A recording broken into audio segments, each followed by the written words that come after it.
السلام علیکم ورحمۃ اللہ وبرکاتہ. إن الحمد لله نحمده ونستعينه ونستغفره ونعوذ بالله من شرور أنفسنا ومن سيئات أعمالنا. من يهده الله فلا مضل له ومن يضلله فلا هادي له. وأشهد أن لا إله إلا الله وحده لا شريك له وأشهد أن محمدا عبده ورسوله. يا أيها الذين آمنوا اتقوا الله حق تقاته ولا تموتن إلا وأنتم مسلمون. يا أيها الناس اتقوا ربكم الذي خلقكم من نفس واحدة وخلق منها زوجها وبث منهما رجالا كثيرا ونساء واتقوا الله الذي تساءلون به والأرحام إن الله كان عليكم رقيبا.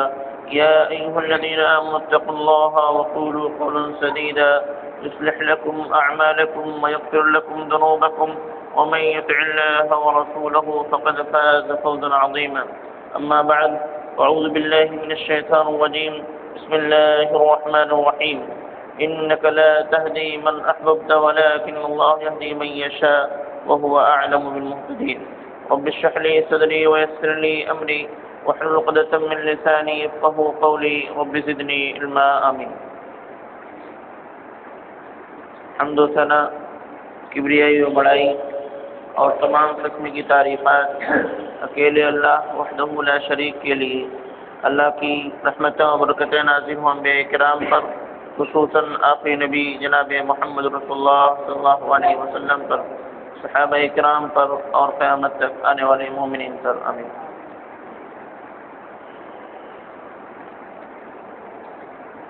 حضرات گرامی،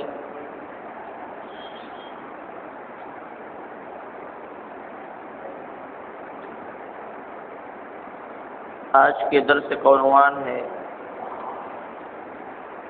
عام الحزن.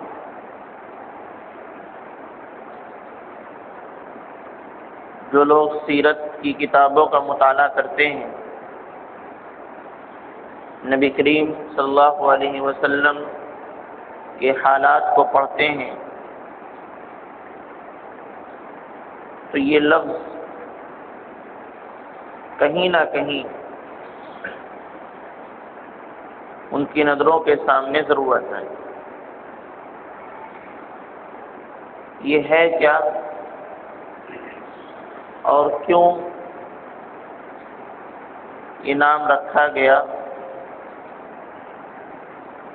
یہ دیکھنے کی چیز. عام الحزن دو لفظ ہے، ایک عام دوسرا حزن. عام کا معنی ہوتا ہے سال، یہ سال وہ سال. حزن کا معنی ہوتا ہے غم، رنج، الم، تکلیف.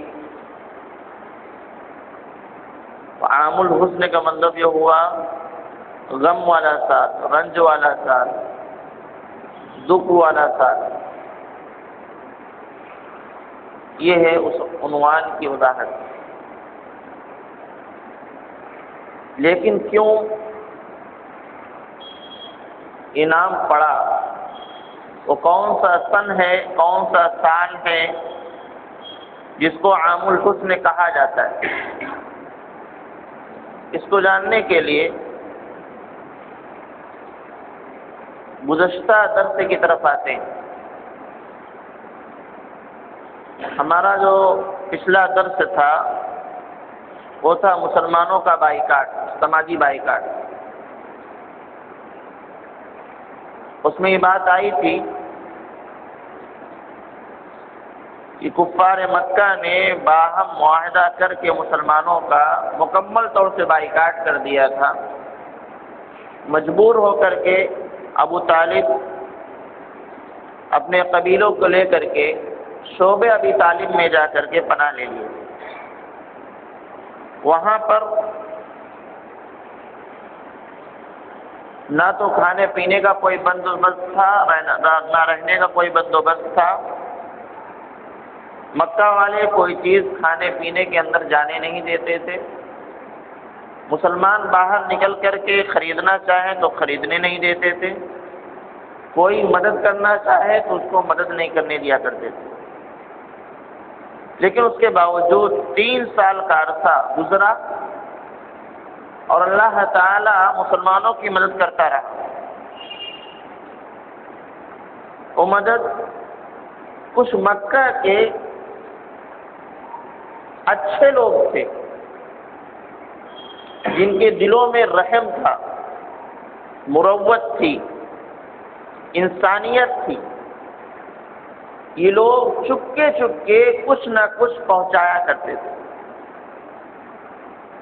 جن میں سے ایک کا تذکرہ آ چکا ہے اس سے پہلے بھی۔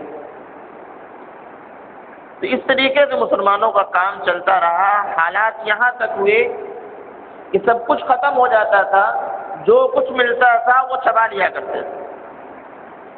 بات یہاں تک آئی کہ صحابہ رسول کہتے ہیں کہ میں ایک رات نکلا اور میرے پاؤں کے نیچے کوئی نرم چیز پڑ گئی، میں نے اس کو اٹھا کے منہ میں رکھ لیا، مجھے آج تک پتہ نہیں وہ کیا تھی۔ بھوک کی شدت، آج ہم کوئی چیز کھائیں گے دیکھیں گے اس کو، سونگھیں گے، لیکن وہ بھوک کی شدت تھی کہ دیکھا کوئی نرم چیز ہے، اس کو اٹھایا منہ میں رکھا، کہا آج تک پتہ نہیں کہ کیا چیز تھی۔ تو یہ ظلم و ستم کی ایک بڑی داستان تھی جو کفار مکہ کی جانب سے مسلمانوں پر، نبی کریم صلی اللہ علیہ وسلم پر اور بنو ابو طالب پر ہو رہی۔ لیکن اس کا خاتمہ کیسے ہوا؟ اس کا خاتمہ ایک تو مشہور واقعہ ہے کہ دیمک نے اس معاہدے کو جو لکھ کر کے خانہ کعبہ پر چپا کر دیا گیا تھا، لٹکا دیا گیا تھا، اس کو دیمک نے کھا لیا، تب ختم ہو گیا۔ بات وہی نہیں ہے، اس سے بڑی بات ادھر ہے کہ انہی کفار میں سے چند لوگ اٹھے اور یہ عزم کیا کہ ہم اس معاہدے کو چاک کر دیں گے، ختم کر دیں گے، اس بائیکاٹ کا خاتمہ ہونا چاہیے، اس عزم کو لے کر کے اٹھے۔ تھے وہ کافر، مسلمان نہیں تھے، وہ کافر تھے، لیکن انہوں نے یہ عہد کیا، جیسا کہ میں نے کہا کہ اسی مکہ کے اندر کچھ ایسے افراد تھے جن کے اندر انسانیت تھی، رحم تھی، مروت تھی۔ چنانچہ سب سے پہلا شخص جو اٹھا اس کے لیے وہ تھے ہشام بن عوف۔ یہ اٹھے، ان کے ذہن میں یہ بات ہے، یہ کیوں کر ہو سکتا ہے کہ ہم کھائے پیے اور ہمارے ہی بازو کے چند لوگ، ہمارے ہی پڑوس کے رہنے والے، ہماری ہی بستی کے رہنے والے، وہ بھوکے پیاسے مرے، بچوں کے چیخنے کی آواز ہے، رونے کی آواز ہے، اور ہم کھائے پیے۔ چنانچہ اس کے ذہن میں بات آئی، اس بات کو لے کے اٹھے اور انہوں نے کہا یہ اکیلے کام نہیں ہو سکتا، کیونکہ پورا سماج بائیکاٹ کیے ہوئے۔ تو انہوں نے کہا چند افراد کو جمع کرنا چاہیے۔ تو دیکھا کہ مکہ کے اندر کون اس طرح کے لوگ ہیں۔ ظاہر سی بات ہے، آپ کسی بھی معاشرے میں رہیں، آپ کو کوئی کام کرنا ہے تو اندازہ ہو جاتا ہے کہ ہماری فکر کی تائید کہاں سے ہو سکتی۔ چنانچہ ایک دوسرے شخص کے پاس گئے، زہیر بن ابی امیہ، ان کے پاس گئے اور کہا، زہیر بن ابو امیہ یا ابو طالب کے بھانجے تھے، اور کہا تم کو یہ کیسے گوارا کرتا ہے کہ تم تو کھاؤ پیو اور تمہارے ماموں بھوکے مرے۔ ایک غیرت دلائی، کہا یہ سوچ، یہ فکر تو میرے ذہن میں بھی، لیکن کر کیا سکتا ہوں اکیلا، کوئی ملے ساتھ ہو تو کچھ کیا جائے، سوچتا تو میں بھی۔ کہا ایک فرد ہے جو آپ کا ساتھ دے سکتا ہے۔ کہا کون؟ کہا میں۔ ایک سے دو ہو گئے، ہشام بن عمر اور اسی طریقے سے زہیر بن ابی امیہ۔ اس کے بعد یہی ہشام بن عمر ایک تیسرے شخص کے پاس گئے، مطعم بن عدی، ان کے پاس گئے اور کہا یہ کیا معاملہ ہے، وہی تمام چیزوں کو گنائی۔ انہوں نے بھی یہی کہا کہ ہم چاہتے تو ہیں لیکن تنہا تو نہیں ہو سکتے۔ کہا اگر آپ چاہتے ہو تو ہیں دو فرد ایسے جو ایسا کر سکیں۔ کہا کون؟ کہا ایک تو میں ہوں، دوسرا زہیر بن ابی امیہ ہے۔ کہا ٹھیک ہے 3 ہو گئے، چوتھے کو تلاش کرو۔ اس کے بعد یہی ہے ہشام بن عمرو۔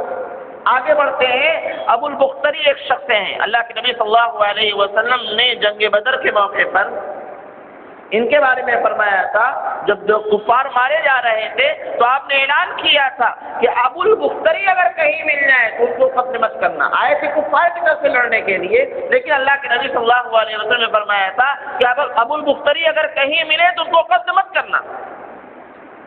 یہی احسان تھا۔ لیکن اللہ کے نبی صلی اللہ علیہ وسلم نے جب گھوم پھر کے دیکھا تو ایک جگہ مقتول قتل کیے ہوئے پائے گئے۔ بہرحال تو ابو البختری کے پاس گئے ہشام بن عمرو، وہی بات ذکر کی جو پہلے کیا تھا لوگوں سے۔ انہوں نے بھی کہا کہ تنہا نہیں کر سکتے، کوئی ہو تب نا۔ تو انہوں نے کہا کہ 3 فرد ہیں۔ کہا کون؟ کہا ایک تو میں ہوں، ایک زہیر بن ابی امیہ ہے، ایک مطعم بن عدی۔ کہا اچھا 4 ہو گئے، 5ویں کی تلاش کرو۔ 5ویں کے پاس جاتے ہیں، ایک ہے ضمعہ بن اسود، ان کے پاس گئے اور یہی باتیں کی۔ چنانچہ ان کا بھی یہی معاملہ کہ ہم بھی چاہتے لیکن ساتھ تو اس طرح انہوں نے 5 لوگوں کو اکٹھا کر لیا۔ ایک جگہ میٹنگ ہوئی، اجتماع ہوا، اکٹھا ہوئے، باتیں ہوئی اور کہا کیسے کیا جائے، تو اس کی ساری تدبیر پیش کر دی۔ کیا؟ زبیر بن ابی امیہ نے کہا کہ ابتدا میں کروں گا، آپ لوگوں کا کام کیا ہے؟ صرف تعین کرنا۔ دوسرے دن سنا کہ جیسا کہ کفار کا معاملہ تھا کہ صبح صبح وہ پہنچ جایا کرتے تھے، کھانے پینے کے بعد اپنا جا کے وہیں مجلس سے، کوئی ان کے پاس کام نہیں تھا۔ سب پہنچے، زہیر بن امیہ بھی پہنچے اور اچھے خاصے لباس میں، خوبصورت لباس میں پہنچے، خانہ کعبہ کا طواف کیا۔ طواف کرنے کے بعد آ کر کے کفار کی مسجد کے سامنے کھڑے ہو گئے اور کہا اے مکہ کے لوگوں، یہ کیسے ممکن ہو سکتا ہے کہ ہم کھائے پیے پہنے اوڑھے اور یہی بنو طالب بھوکے مرے اور پہننے کو کے پاس نہ ہو؟ کیوں کر ہو سکتا ہے؟ لہذا میں اس وقت تک اس مجلس میں نہیں بیٹھوں گا جب تک کہ اس معاہدے کو چاک نہ کر دیا جائے، جو لکھا ہوا ہے جب تک اس کو پھاڑ نہ دیا جائے تب تک میں بیٹھوں گا نہیں۔ ابو جہل کہا ہاں یہ کیوں کر ہو سکتا ہے، یہ تم غلط کہتے ہو۔ اتنے میں زہیر بن ابی امیہ کے دوسرے ساتھی مطعم بن عدی کھڑے ہوئے، کہا ہاں ابو جہل تم غلط کہتے ہو، ہم بھی یہی چاہتے ہیں، ہم پہلے بھی اس سے راضی نہیں تھے جب لکھا جا رہا تھا، آج بھی راضی نہیں۔ ابو جہل نے پھر جواب دیا، تیسرے آدمی کھڑے ہوئے، ابو البختری کھڑے ہوئے، انہوں نے بھی کہا کہ ہم اس سے راضی نہیں ہیں، نہ پہلے سے لاب ہیں۔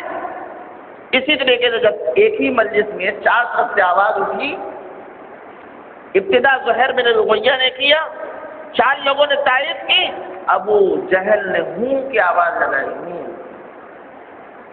یعنی یہ معاملہ پہلے طے پایا ہے، رات میں طے پایا ہو، آج اس کو بیان کیا جائے، وہ سمجھ گیا معاملہ۔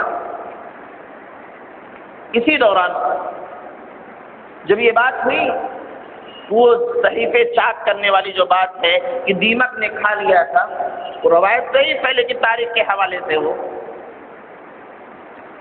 کہ ابو طالب وہیں خانہ کعبہ میں آئے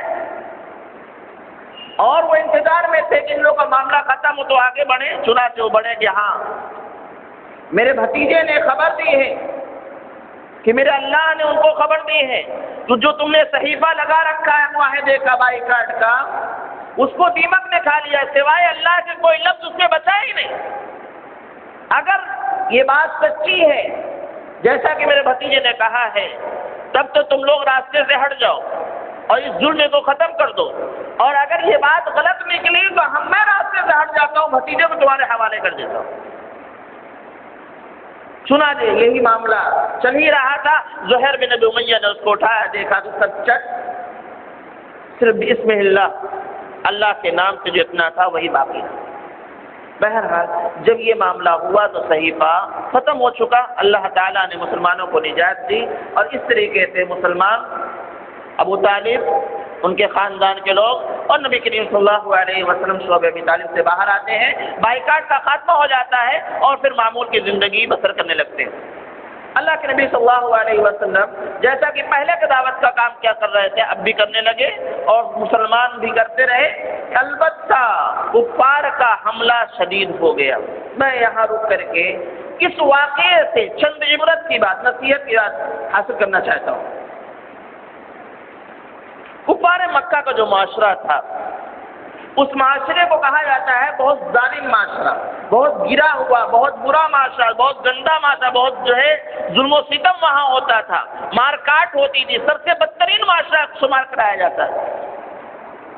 لیکن جب اس کو ہم دیکھتے ہیں کہ اس میں چند ایسے لوگ ابھی باقی ہیں جو ظلم و ستم کے خلاف آواز اٹھا دیتے ہیں، مذہب سے ہٹ کر کے بھی بات کر لیتے ہیں، اس سے یہ ہمیں عبرت ملتی ہے، نصیحت ملتی ہے کہ کوئی بھی معاشرہ ہو اس میں ایسے چند لوگ ضرور ہوں گے جن کے اندر انسانیت ہوگی، جن کے اندر رحم ہوگا، جن کے اندر رحمت ہوگی، جن کے اندر مروت ہوگی، جو انسانیت سے پیار کرتے ہوں گے، جو لوگوں کے لیے اپنے دل میں ایک طلب محسوس کرتے ہوں، ضرور ایسا معاشرہ ہوگا، ایسے لوگ ضرور ہر معاشرے میں ہوں گے۔ اگر آج کے معاشرے کو آپ کہیں کہ ہمارے معاشرہ ایک دم ظلم و ستم سے بھرا ہوا ہے، ہمارا کوئی تعاون نہیں ہے، غلط بات ہے، کچھ لوگ ضرور ہوں گے جو آپ کی حمایت کے لیے کھڑے ہوں گے۔ اب ہم کو کیا کرنا ہوگا؟ یہ ہمارا فریضہ بنتا ہے کہ ایسے لوگوں کو تلاش کریں، ان سے ملیں، ان سے روابط کو قائم رکھیں۔ آج کا معاملہ دیکھیں، مسلمان ہندو کیا کیا نہیں ہوتا، لیکن آپ دیکھیں گے انہی غیر مسلمین میں سے چند لوگ ہیں جو حق کی حمایت کے لیے اٹھتے مذہب سے بلند ہو کر کے۔ کتنی تنظیمیں ہیں جو ظلم و ستم کے خلاف آواز اٹھاتی ہیں، چاہے جس مذہب کے خلاف معاملہ ہو وہ اٹھتی ہیں، آواز اٹھاتی ہیں۔ تو ایسے لوگوں سے ہمیں روابط رکھنے چاہیے، اور جب اس طرح کی بات آئے ہم کو ان کی حمایت کرنی چاہیے، جب وہ ظلم ستم کے خلاف اٹھیں ہم کو ان کے ساتھ آنا چاہیے۔ خاص کر کے آج کا معاملہ جو ہے، یہ معاشرہ جو ہے جہاں ایسا لگتا ہے کہ کوئی حمایتی نہیں لیکن ضرور ہوں گے۔ اسی طریقے سے یہ بھی بات معلوم ہو کہ دشمن اسلام کے مخالفین مسلمانوں پر ہمیشہ سے ان کے روزی روٹی پر انہوں نے حملہ کیا، ان کو کمزور کرنے کے لیے یہ دعوت سے باز آ جائیں، یہ دین سے باز آ جائیں، اسلام کی دعوت دینے سے باز آ جائیں، اسلام پر عمل کرنے سے باز آ جائیں، تو ان کا جو شدید حملہ ہوتا ہے وہ روزی روٹی ہوا کرتا ہے۔ ان کی سروس ختم کر دو، ان کی تجارت کو ختم کر دو، ان کی دکانداری جو چل رہے اس کو نیست و نابود کر دو۔ اور ایسا ہی ہوتا ہے جہاں مسلمان ترقی کر تو وہیں فساد ہوتا ہے، اور معاملہ یہ ہوتا ہے انہی کی بزنس پر، ان کی تجارت پر، ان کے کاروبار کو تہو بالا کر دے، تاکہ اب وہ ان کو سنبھلنے میں کئی برس لگ جائے، پھر اس کے بعد وہ سوچ سکیں گے اسلام پھیلانا چاہیے کہ نہیں پھیلانا چاہیے۔ ایسا بہت کچھ ہوا ہندوستان کی تاریخ میں بھی۔ تو یہ ہمیشہ سے رہا ہے، کوئی نئی بات نہیں۔ ہر طرح کی آزمائش ہے، ہر طرح کا ظلم و ستم ہے، مارنا پیٹنا تو عام سی بات ہے، لیکن جو سب سے شدید حملہ ہوتا ہے وہ روزی روٹی، تجارت، کاروبار پر ہوتا ہے، تاکہ آدمی اس میں مست ہو جائے، اس کی فکر کرنے لگے اور اسلام کو چھوڑ دے۔ لیکن جو حقیقی داعی ہوتا ہے، جو حقیقی مسلمان ہوتا ہے، جو حقیقی اسلام کو پھیلانے کا جذبہ رکھتا ہے، وہ کبھی دعوت سے باز نہیں آتا۔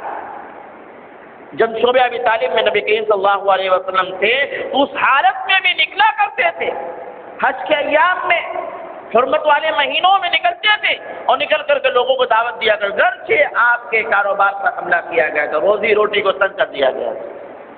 جو حقیقی مسلمان تو باز نہیں آتا، لیکن جس کے ایمان میں کمزوری ہوتی ہے وہ مصلحت پسندی دیکھنے لگتا ہے، یہ دیکھتا ہے، وہ دیکھتا ہے، چلو بعد پہلے یہ کر لو، پھر وہ، پہلے پیٹ پہ اس کے بعد دوسری چیزیں، تو یہ چیز نہیں ہونی چاہیے۔ اگر واقعی حقیقی معنوں میں ہم مسلمان ہیں، اسلام کو پھیلانے کا جذبہ ہے، تو ہمیں ہر حالت میں اس چیز کو جاری رکھنا ہے۔ تو بہرحال اس طرح کا معاملہ ہوا، بائیکاٹ کا خاتمہ ہوا۔ اب سوچو، ایک 80 سال کا بوڑھا ہے اور 3 سال ایسے گزر رہے کھانے کو نہیں مل رہے، اس کا کیا عالم ہوگا؟ ایک تو بڑھاپے کا مار، دوسرا اس میں کھانا پینا نہ ملے، مزید کمزوری آ گئی۔ چنانچہ ابو طالب کا معاملہ اسی طریقے سے رہا۔ 80 کی عمر ہو چکی تھی اور صوبہ ابی طالب میں انہوں نے 3 سال گزارے، اور حالت یہ کہ کھانا پینا بمشکل ملا کرتا تھا۔ اس میں ایک فکر، ذہنی طور پر ایک آزمائش، ہمیشہ یہ فکر کہ بھتیجے کو کوئی نقصان نہ ہونے پائے۔ قوم کی مخالفت کون لے رہے ہیں؟ معمولی چیز نہیں۔ آج ہم اپنے گھر کی مخالفت مول نہیں لیتے، وہ پورے قوم کی مخالفت لے رہے ہیں، اور 80 سال کی عمر ہے، کھانے پینے کو نہیں مل رہے۔ ان تمام حالات نے ابو طالب کو مزید کمزور کر دیا۔ جیسے نکلنے کے بعد وہ بیمار پڑ گئے۔ اللہ تعالیٰ نے ان کو اتنا طاقت دی، 3 سال انہوں نے گزارا، ورنہ 80 سال کی عمر میں ایسا نہیں ہوا کرتا۔ بہرحال وہ بیمار پڑے۔ جب بیمار پڑے تو کفار مکہ نے کہا چلو ابو طالب کی موجودگی میں محمد سے کچھ نہ کچھ معاہدہ کر لیا جائے، ورنہ اگر بعد میں ہم محمد کو کچھ نقصان پہنچائیں گے تو لوگ ہم کو طعنہ دیں گے کہ جب تک ابو طالب تھے تب تک تو محمد کو کچھ بگاڑ نہ سکے، جب ابو طالب کا انتقال ہو گیا تب اس طرح کا معاملہ ہوا۔ اس لیے ان کی زندگی میں کچھ ایسا معاہدہ ہو جائے تاکہ بعد میں نوبت نہ آئے۔ چنانچہ کفار کے بڑے بڑے جو 25 سردار تھے وہ لوگ پہنچے، ابو جہل، عتبہ بن ربیعہ وغیرہ، شیبہ بن وغیرہ، سب پہنچے ابو طالب کے دربار میں، ان کی خدمت میں، اور کہا کہ ابو طالب آپ کا جو مقام ہے ہمارے درمیان وہ واضح ہے، آپ کی ایک حیثیت ہے، آپ کا ایک رتبہ ہے، اور یہ بھی آپ جانتے ہیں کہ ہمارے اور آپ کے بھتیجے کے درمیان کچھ چل رہا ہے۔ ہم یہ چاہتے ہیں کہ آپ کی زندگی میں، چونکہ یہ آپ کا آخری مرحلہ چل رہا ہے، ہم یہ چاہتے ہیں کہ آپ کی زندگی میں ہمارے اس کے درمیان کوئی معاہدہ ہو جائے، اور چاہتے یہ ہیں کہ ہم اپنے دین پر آ جائیں، وہ اپنے دین پر رہیں، وہ ہم کو کچھ نہ کہیں نہ ہم ان کو کچھ کہیں۔ چنانچہ ابو طالب نے بھی مناسب سمجھا اور اللہ کے نبی صلی اللہ علیہ وسلم کو بلوایا، آپ آئے اور کہا بھتیجے دیکھیے آپ کے قوم کے سرکردہ لوگ ہیں، آپ سے کچھ مطالبے ہیں، ان کے کچھ چاہتے ہیں، کچھ آپ ان کو دو، کچھ یہ آپ کو دیں، کچھ معاہدہ ہو جائے۔ اللہ کے نبی صلی اللہ علیہ وسلم نے اس بات کو سنی اور کہا ٹھیک ہے، لیکن میں ایک بات دینا چاہتا ہوں، اگر وہ بات یہ مان لیں تو یہ عرب و عجم کے مالک ہو جائیں گے، عرب کے بھی مالک ہو جائیں گے، عرب کے علاوہ عجم کے بھی مالک ہو جائیں گے، عجم یعنی عرب کے علاوہ پوری دنیا۔ اگر مان لیں اس بات کو تو عرب و عجم کے مالک ہو جائیں گے۔ جو دنیا دار شخص ہوتا ہے اس کو مال کی بڑی فکر ہوا کرتی ہے، اس کو دین کی بات بتاؤ کوئی بات نہیں، ابھی مال کا کہیں فائدہ بتاؤ فوراً اس کو غور سے سنتا ہے، کیا بات ہے بھائی، دین کی ہزاروں بات بتاؤ کوئی بات نہیں، پورا خطبہ سنتے ہیں، ایک کان سے سننے نکلا، نیند بھی آنے لگتی ہے، ایسا ایسا سب ہونے لگتا ہے، پہلو بدلنے لگتے ہیں، لیکن جہاں ذرا سا مال کی بات آ گئی، یہ کام کرو یہاں اتنا فائدہ ہو جائے گا، فوراً سارے کے کان کھڑے ہو جائیں گے، کیا بات ہے۔ چنانچہ وہی معاملہ ابو جہل کا ہوا، فوراً کہہ کیا بات ہے، اتنی بڑی دولت ہے، ایک بات ماننا ہے اور عرب و عجم کے مالک ہو جائیں گے، کون سی بات ہے جلدی بتاؤ۔ اللہ کے نبی صلی اللہ علیہ وسلم فرمایا قولوا لا الہ الا اللہ، لا الہ الا کہہ دو، اور جو تم کر رہے ہو وہ چھوڑ دو، اس کی وجہ سے پورا عرب تمہارے تابع ہو جائے گا، پورے عجم کے تم مالک ہو جاؤ گے۔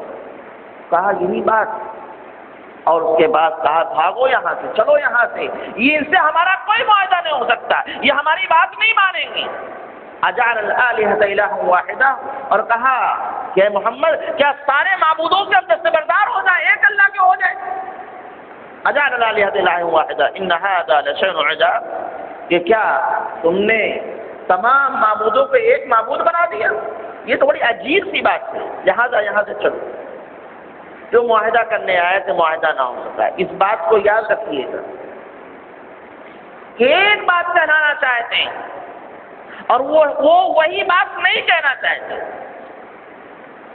اللہ کے نبی صلی اللہ علیہ وسلم کچھ اور نہیں، صرف ایک بات کہلوانا چاہتے ہیں، منوانا چاہتے ہیں، لا الہ الا اللہ، یہ کہو، اور یہی بات کفار مکہ نہیں کرنا چاہتے۔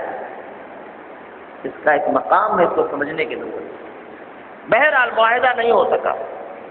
ابو طالب اسی بیماری میں ان کا معاملہ بڑھتا گیا یہاں تک کہ آخری وقت آ گیا، مرض الموت کا وقت ہے، آخری وقت ہے۔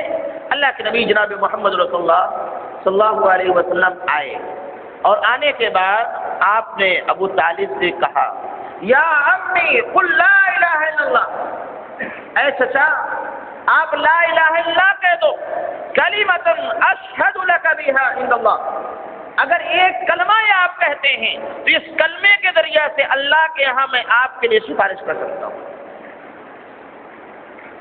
ابو جہل وہاں بیٹھا، عبداللہ بن امیہ وہاں بیٹھا، فوراً انہوں نے کہا یا ابا طالب ترغب عن ملت عبد المطلب، کہ آپ اس وقت اپنے باپ عبد المطلب کے منہج سے پھر جائیں گے، عبد المطلب کے دین سے پھر جائیں گے، عبد المطلب کے مسلک سے پھر جائیں گے۔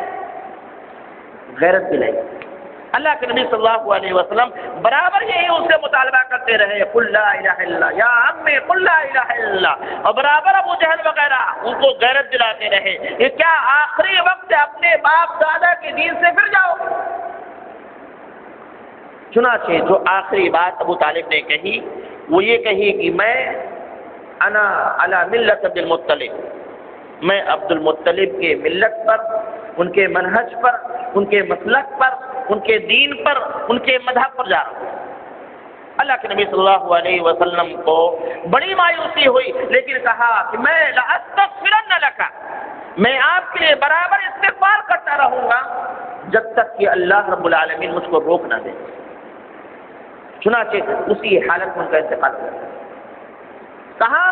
عبد المطلب کے دین پر۔ یہاں بھی یاد رکھیے گا اللہ کے نبی صلی اللہ علیہ وسلم نے کیا فرمایا؟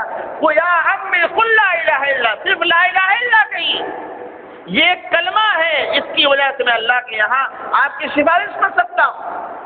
اور یہی کلمہ عبد المطلب نے، ابو طالب نے نہیں کہا۔ کیا بات ہے؟ یعنی ایک کلمہ کہلوانا چاہے وہی ایک کلمہ نہ کہنا چاہے، وجہ کیا ہے؟ ہم سے تو ہزار بات کہلوا لو۔ چنانچہ ان کا وہاں انتقال ہو جاتا ہے۔ یہ بات ہے بائیکاٹ کے خاتمے کے 6 مہینے کے بعد، رجب کے مہینے میں یہ معاملہ ہوا۔ اللہ کے نبی صلی اللہ علیہ وسلم برابر ان کے لیے استغفار کرنے لگے، یہاں تک کہ اللہ رب العالمین روکا اور قرآن کی آیت کریمہ نازل فرمائی ما كان للنبي والذين آمنوا ان يستغفروا للمشركين ولو كانوا اولي قربى، کہ کسی نبی کے لیے اور مومنین کے لیے یہ مناسب ہی نہیں، جائز ہی نہیں، درست ہی نہیں کہ کسی مشرک کے لیے استغفار کریں، مغفرت کی دعا کریں۔ کسی مشرک کے لیے، نبی کے لیے جائز نہیں، مومنین کے لیے جائز نہیں۔ اللہ کے نبی صلی اللہ علیہ وسلم کو جب روکا گیا، اللہ کے نبی رک گئے۔ ابو طالب سے محبت ہے، ظاہر سے ابو طالب کے مقام تھا، ان کی قربانیاں ہیں، ان کی حمایت ہے، ان کی نصرت ہے، ان کی مدد ہے، بہت کچھ ہے، تمام چیزیں سنتے ہم آئے۔ تو اللہ کے نبی صلی اللہ علیہ وسلم چاہتے تھے وہ کلمہ پڑھے مغفرت ہو جائے، کلمہ نہیں پڑھا مغفرت کرتے رہے، اللہ نے روک دیا، رک گئے۔ اور ایک آیت کریمہ اور نازل انک لا تہدی من احببت ولکن اللہ یہدی من یشاء، اے نبی صلی اللہ علیہ وسلم آپ کسی کو ہدایت نہیں دے سکتے جس کو آپ چاہتے ہیں، ایسا نہیں کہ آپ جس کو چاہیں ہدایت دے دیں، بلکہ ہدایت تو اللہ ہی دیتا ہے، اور وہ زیادہ بہتر جانتا ہے کون ہدایت کے لائق ہے۔ اللہ کے نبی صلی اللہ علیہ وسلم نے صبر کر لیا۔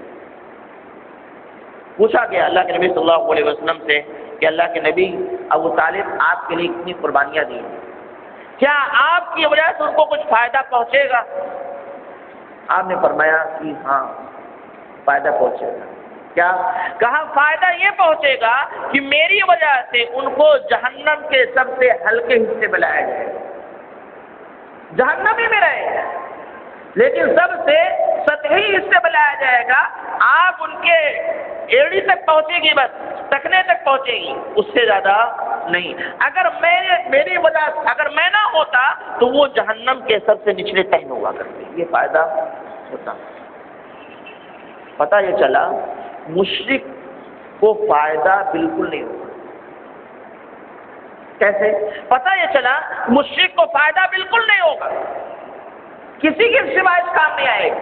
اب کوئی کہے کہ اللہ کے نبی کی سفارش ابو طالب کو تو آ رہی ہے، تو یہ سفارش کیسی؟ عذاب ہی بھی تو ہے، عذاب سے باہر نہیں نکل سکے، آگ آگے چاہے وہاں رہو چاہے یہاں رہو، اور آخری عذاب جو مل رہا ہے وہ معاملہ اللہ کے نبی صلی اللہ علیہ وسلم فرمایا کہ ان کے دونوں پاؤں میں آگ کی جوتی ہوگی۔ آگ کی جوتی کا مطلب یہاں تک آگ جلتی ہوئی ہوگی، اور اس آگ کی وجہ سے ان کا دماغ کھولے گا، عذاب ہے، اور یہ معمولی عذاب نہیں، اور جہنمیوں میں سے سب سے ہلکا عذاب یہی ہے۔ اللہ کے نبی صلی اللہ علیہ وسلم فرمایا یہی فائدہ ہو سکتا ہے، اس کے علاوہ کوئی اور فائدہ نہیں، یہ فائدہ ہے، یہ کوئی فائدہ نہیں۔ وہ برابر عذاب میں ہیں، ان کی تمام تر قربانیاں، ان کی تمام تر محنتیں، ان کے تمام تر اسلام کی حمایت سب برباد چلی گئی، کیوں؟ انہوں نے لا الہ الا اللہ نہیں۔ اس کو سمجھنے کی ضرورت ہے۔ اس واقعے سے چند عبرت کی بات ہم اگر حاصل کرنے چاہیں تو انشاءاللہ مزید ملے گی اس واقعے سے کہ ابو طالب کے اس معاملے سے کہ آپ کو بہت سارے قریبی لوگ ملیں گے جن کے لیے آپ چاہتے ہیں یہ اسلام قبول کر لیں، یہ سیدھے راستے پر آ جائیں، تو ان کے لیے آپ کیا کر سکتے ہو؟ ہم جھلا جاتے ہیں، یہ بات نہیں مانتے، یہ ہم اتنا سمجھاتے پھر بھی نہیں مانتے، اتنے دلائل پیش کرتے پھر بھی ان کے سمجھ میں نہیں آتے۔ کتنا بھی ہم کر لیں، اللہ کے نبی صلی اللہ علیہ وسلم سے بڑھ کر تبلیغ نہیں کر سکتے، آپ جیسی تبلیغ ہم نہیں کر سکتے۔ جب آپ کی تبلیغ سے ابو طالب ایمان نہ لائے تو ہماری تبلیغ سے اگر کوئی ایمان نہیں لاتا، صحیح منہج نہیں اختیار کرتا، تو ہمیں یہی سوچ کے صبر کرنا چاہیے کہ ہمارا کام صرف اتنا ہے کہ تبلیغ کرو، ہدایت دینا اللہ کا کام ہے۔ ہم تمام دعوت کے فیلڈ میں ایک دوسرے سے لگے ہوئے ہیں، کسی نہ کسی کو سمجھاتے رہتے ہیں، وہ بات نہیں مانتا، چھوڑا نہیں جائے گا اور مایوس بھی نہیں ہوا جائے گا، نہ طبیعت میں جھلاہٹ پیدا ہو، بلکہ اپنا کام صرف تبلیغ کرنا، اس کے علاوہ کچھ اور کرنا۔ اسی طریقے سے اس واقعے سے ہمیں یہ بھی پتہ چلا کہ نبی صلی اللہ علیہ وسلم کا مقام کیا ہے، آپ کا اختیار کیا ہے، آپ کو قدرت کیا ہے۔ تو سیدھی سی بات، تمام قدرت اللہ کے ہاتھ میں، اللہ کے نبی صلی اللہ علیہ وسلم کا کام صرف تبلیغ کرنا۔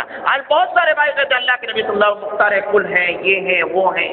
اگر ایسا ہے جو چاہے دے دیں، جو چاہے لے لیں، اگر ایسا ہے تو سوال یہ ہے کہ ابو طالب کے ساتھ آپ نے ہدایت کا معاملہ کیوں نہیں کیا؟ واقعات اگر اللہ کے نبی صلی اللہ علیہ وسلم مختار کل تھے، جو چاہے دے دے، جو چاہے لے لیں، تو سوال یہ ہے کہ ابو طالب کو آپ نے ہدایت کیوں نہ دی؟ جبکہ ابو طالب سے آپ کو محبت تھی اور ابو طالب کو اور آپ کو ابو طالب سے محبت تھی، آپ ان کو ہدایت دینا بھی چاہتے، ہدایت کیوں نہیں دے سکے؟ پتہ یہ چلا یہ مختار کل اللہ کے علاوہ کوئی اور نہیں۔ اللہ تعالیٰ نے ایک نظام بنایا ہے، اس نظام کے تحت سب کو رکھنا ہے۔ ہر ایک اختیارات ہیں، اللہ رب العالمین اپنے اختیارات میں کسی کو شامل نہیں کرتا۔ جو لوگ مختار کل کہتے ہیں وہ غلط ہیں، اگر وہ کہتے ہیں تو اس کا جواب دیں کہ ابو طالب کو ہدایت کیوں نہ دے سکے۔ اسی طریقے سے ایک بات یہ کہ اللہ رب العالمین کا ایک قانون ہے، اسلام میں قانون ہے، اسلام میں اصول پسندی، جو اصول بنا دیا گیا سب کے لیے برابر ہیں، کوئی چھوٹا ہو، بڑا ہو، امیر ہو، غریب ہو، اپنا ہو، غیر ہو، یہ نہیں دیکھا جائے گا۔ اسلام نے قانون بنایا کہ مشرک جہنم میں ہوگا، مشرک جہنم میں ہوگا، چاہے نبی کے قریبی ہو یا نبی کی دوری رکھنے والے ہو، نبی کی حمایتی ہو یا نبی سے دشمنی رکھنے والے ہو، ابو جہل ہو یا ابو طالب ہو، ابو لہب ہو یا ابو طالب ہو، قانون ہے سب کے لیے، اصول ہے۔ مشرک جہنم میں ہوگا، جنت حرام، اس بنیاد پر ابو طالب کو جہنم جانا پڑا۔ مسلمانوں کو بھی سوچنا چاہیے، یہ صرف اتنا نہیں، اپنے گھریلو معاملات میں، کاروباری معاملات میں، ادارتی معاملات میں، اسکول کے پیمانے پر اور دوسرے معاملات میں یہ سوچنا چاہیے کہ ہم جس اسلام کے ماننے والے ہیں وہ اصول کا پابند بناتا ہے۔ آج ہر معاملے میں اقربا پرستی ہے، کسی لائق ہو یا نہ ہو، چونکہ اپنے حصے لے لو، فلاں اس کے حمایتی اس کو لے لو، فلاں ڈونیشن زیادہ اس کو لے لو، اسلام کے خلاف ہے. آپ جس اسلام کے ماننے والے ہیں وہ اسلام آپ کو منع کرتا ہے اصول کے خلاف مت جاؤ چاہے جتنا قریب ہو. ایک پیمانہ ہے، وہ پیمانہ جو آپ نے بنا جو اس پر فٹ بیٹھتا ہے اس کو لے لو، جو نہیں بیٹھتا اس کو چھوڑ دو. تو یہ اس سے اللہ کے نبی صلی اللہ علیہ وسلم کو بہت تکلیف ہوئی، بہت غم ہوا کہ چچا کا انتقال اول. دوسری بات ایک بڑا حمایتی چلا گیا. تیسری بات ہدایت نہ مل سکی اس کا غم. چوتھی بات استغفار نہیں کر سکتے اس کا غم. یہ تمام غم تھے. اور اسی کے چند دنوں کے بعد، بعض روایت میں کہ 3 دن کے بعد اور بعض روایت میں 2 مہینے کے بعد آپ کی ایک اور قریبی عزیز، آپ کے جو ہے جگر گوشہ کہہ لیجیے یا آپ کے ہمدرد غمگسار حضرت خدیجہ رضی اللہ تعالی عنہا، جن کی عمر 65 سال ہو چکی تھی، یہ بھی شعبہ ابی طالب میں تھی. وہی محصوری کے زمانہ، وہی کھانے پینے کی دقت، وہی کمزوری، چنانچہ ان کا بھی انتقال ہوتا ہے. اللہ کے نبی جناب محمد رسول اللہ صلی اللہ علیہ وسلم فرمایا کرتے تھے کہ خدیجہ نے اس وقت ہم پر خدیجہ اس وقت مجھ پر ایمان نہیں جب لوگوں نے انکار کر دیا. خدیجہ اس وقت میری تصدیق کی جب لوگوں نے مجھے جھٹلا دیا. خدیجہ نے اس وقت ہم کو مال سے مالا مال کیا جب لوگوں نے مجھ کو محروم کر دیا. خدیجہ کا مقام ہوا ہے کہ ان سے میری اولادیں ہیں، دیگر بیویوں سے کوئی اولاد نہیں. ان کو تو جبریل علیہ السلام رب کا سلام لے کے آیا کرتے تھے. واقعہ آیا، حدیث گزر چکی. اللہ رب العالمین نے ان کو سلام کہلایا تھا، جا کے کہہ دو خدیجہ سے ان کا رب ان کو سلام کہتا ہے. بہرحال ایسا معاملہ یہ کہ ہر موقع پر نبی کے ساتھ، پہلا واقعہ شاید آپ کو یاد ہو، نبی بن کے آئے اللہ کے نبی صلی اللہ علیہ وسلم گھبرائے ہوئے ہیں، زمبلونے کہہ رہے ہیں، لٹایا گیا، سلایا گیا. جب تھوڑا طبیعت بحال ہوئی تو فرمایا اللہ کے نبی صلی اللہ علیہ وسلم کہ میرے ساتھ ایسا معاملہ ہوا. چنانچہ تسلی دی انہوں نے اور کہا واللہ لا یخزیک اللہ ابدا، اللہ کے نبی آپ کو اللہ کبھی رسوا نہیں کرے گا. اسی وقت تسلی دی، دھارت بندھائی، ہمت بندھائی اور ہمیشہ برابر لگی رہی. اپنے مال کو، بڑی تجارتی کاروبار اس کا تھا، تمام کے تمام مال کو نبی صلی اللہ علیہ وسلم کے وقت کے لیے وقف کر دیا تھا. ان کا بھی انتقال 3 دن کے بعد یا بعض 2 مہینے کے بعد ہوتا ہے. یعنی 2 مہینے کے اندر 2 بڑا حادثہ اللہ کے نبی صلی اللہ علیہ وسلم کے ساتھ ہوا. اس سے آپ بالکل نڈھال ہو گئے، غمزدہ ہو گئے. اور اس کے علاوہ کفار کا حملہ اب تیز ہو گیا. اب تو کفار کے جو بیوقوف لوگ ہوتے تھے، معمولی قسم کے لوگ ہوتے تھے، وہ بھی نبی پر حملہ کرنے لگے کیونکہ ابو طالب اب نہیں رہے. ظاہری ایک سپورٹ تھا وہ ختم ہو چکا تھا. چنانچہ ایک عام آدمی نبی کریم صلی اللہ علیہ وسلم کو پریشان کرنے لگا تھا. آپ کے چہرے پر، آپ کے سر پر مٹیاں ڈالنے لگا تھا. ایک موقع آیا کہ آپ کے سر پر ایک بیوقوف نے مٹی ڈالی.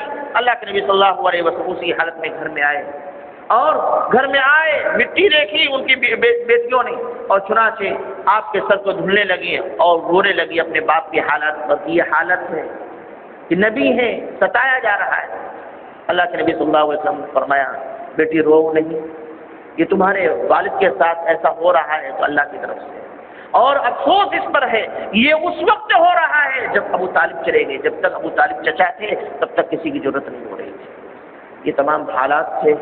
اسی سال کو عام الحزن کہا گیا، غموں کا سال کہا گیا، دکھ کا سال کہا گیا. اور یاد رہے کہ اللہ کے نبی صلی اللہ علیہ وسلم نے اپنی زبان سے اس کو کبھی عام الحزن نہیں کہا، بلکہ مؤرخین نے، سیرت نگاروں نے خود انہوں نے تعبیر کی ہے کہ ان حالات میں اتنا غم ہے تو قرار دے دیا کہ یہ سال غم کا سال رہا. اللہ کے نبی صلی اللہ علیہ وسلم نے اس کو یاد رکھیے گا کہ اللہ کے نبی صلی اللہ علیہ وسلم نے کبھی اپنی زبان سے اس کو عام الحزن قرار نہیں دیا.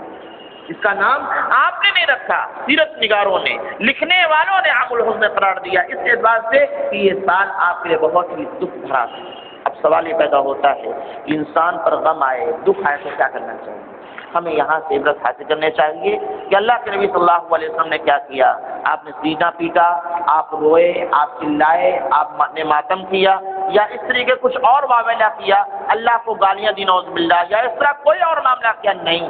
وہی کام ہم کو بھی کرنا چاہیے جو نبی کریم صلی اللہ علیہ وسلم نے کیا ہے۔ اللہ سے دعا العالمین کے سنت عمل کی توفیق دے، ہم تمام کو نبی کریم صلی اللہ علیہ وسلم کی سیرت کے مطابق زندگی گزارنے والا بنائے، آپ کے نقش قدم پہ چلنے والا بنائے، آپ کے دین کو، آپ کے مشن کو آگے بڑھانے والا بنائے۔ آمین تقبیر رب العالمین۔ والسلام علیکم۔